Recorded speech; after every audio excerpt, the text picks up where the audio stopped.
Teraz jestem na dworcu Świętego Benedykta w Porto, pochodzi on z XVI wieku, ale czy to istotne?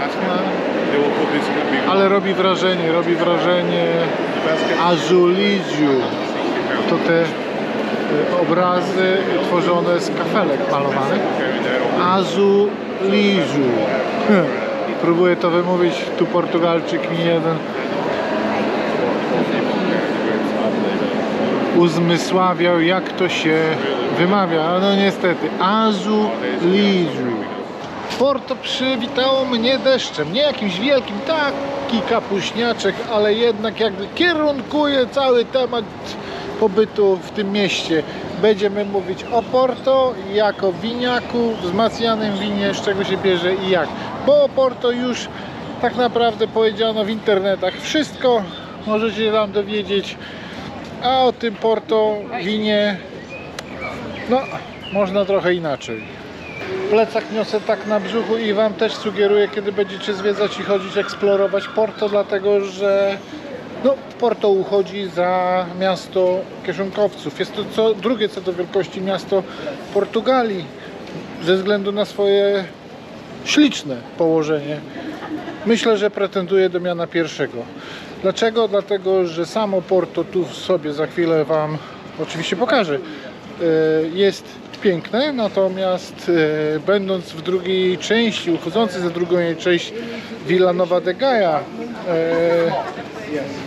już jesteśmy w części bardziej takiej przemysłowej, w dzielnicy produkującej właśnie wino Porto.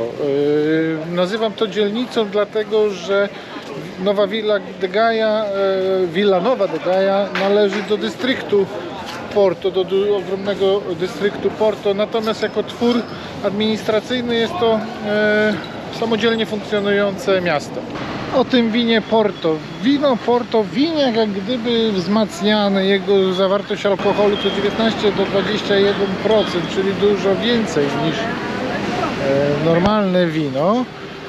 I pewnie też już dużo o nim wiecie, jeśli się interesowaliście trochę Portugalią. Jedno z ciekawostek, których się dowiedziałem, to, że nieistotne, czy kupicie to wino tutaj w Porto, czy kupicie je w Biedronce w Polsce, czy w jakichś innych sklepach, czy kupicie je za 10 euro, czy za 2000 euro, bo takowe też istnieją, to wino Porto musi spełniać 3 warunki niezależnie od tych wszystkich wyliczanek.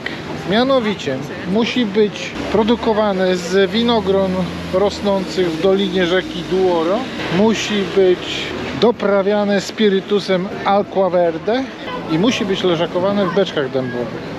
Cały czas mrzy i nie byłby to wielki problem, natomiast jak już wcześniej mówiłem, w Portugalii bardzo często stosuje się kostki granitowe do wykładania na chodnikach i są one bardzo śliskie po takiej mrzawce. Pomnik Wimara Peresa, a dla wielbicieli obiektów sakralnych wchodzę do katedry obok tegoż pomnika. Polski akcent, jak wszędzie. Dla nas przegranych to mistrzostwa chyba gra. Слава Богу, во веки слава! Na wieki sława. Pan z Ukrainy jest. Слава Богу, во веки слава!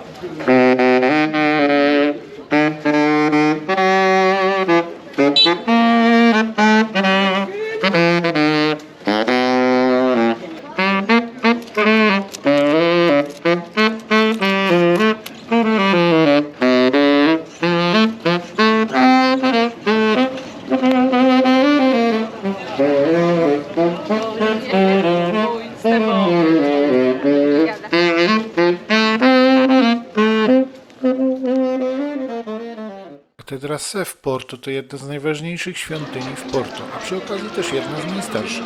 Góruje ona nad klimatyczną dzielnicą Ribeira, odpowiednik lizbońskiej Alfamy. Katedra w Porto to również jeden z obowiązkowych punktów podczas zwiedzania Porto.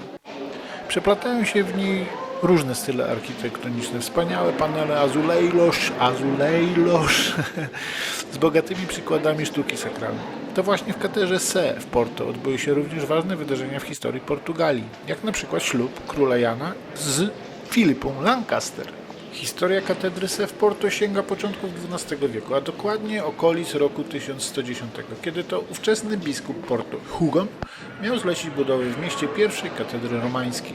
Kamień węgielny pod budowę nowej świątyni miała położyć królowa Teresa. Budowa pierwotnej świątyni zakończyła się jednak dopiero w XII wieku.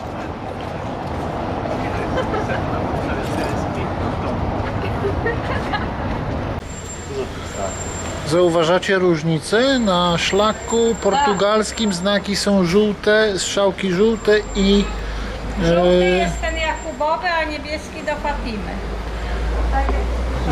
żółty jest znak tutaj na szlaku portugalskim, znak strzałki i żółty jest znak przegrzebka, muszla świętego Jakuba.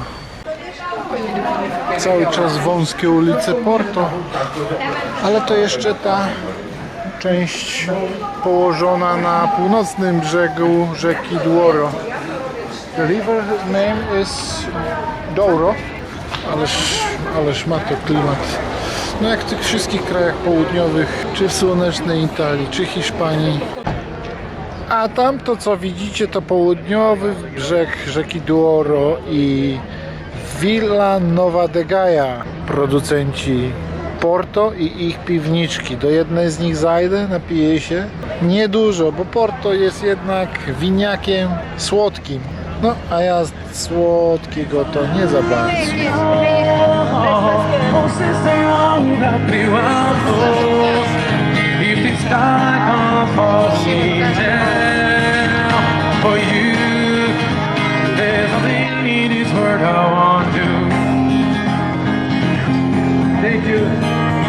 Po południowej stronie rzeki Douro, po stronie Villa Nova de Gaia, można sobie zafundować przejażdżkę gondolą za 10 euro i podziwiać północną część brzegu. Chodzi mgła i mży, tylko dla tego widoku warto tu przyjechać.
A mimo deszczowego Porto ludzie i tak spacerują, spacerować będą.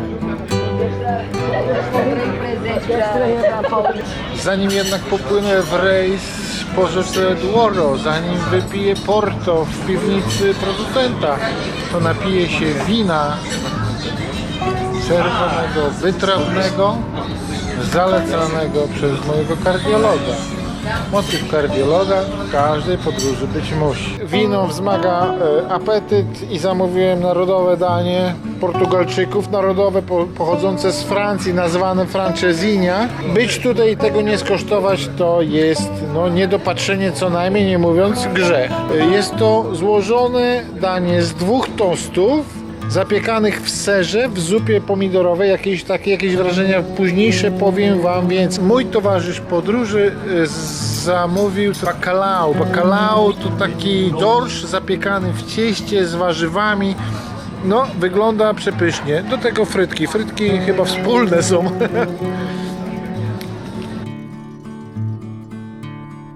Przedmiotem sporów jest podziwianie jednego i drugiego brzegu rzeki, dlatego że samo Porto w sobie jest piękne, natomiast piękno w Villa de Gaia polega na tym, że z tamtej strony można zobaczyć to północne Porto.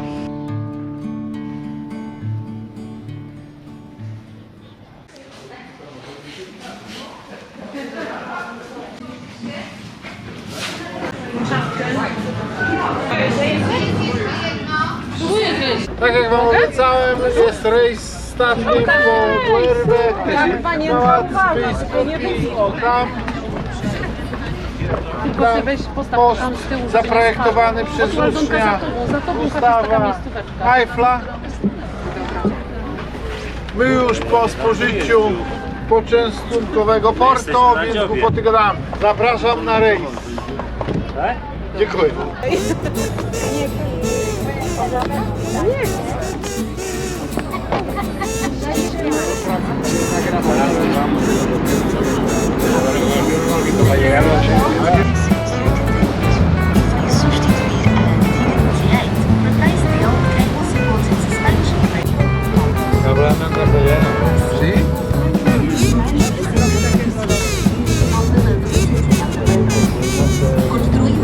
Chyba motor tam siadł i łączą nas na dwie łodzie.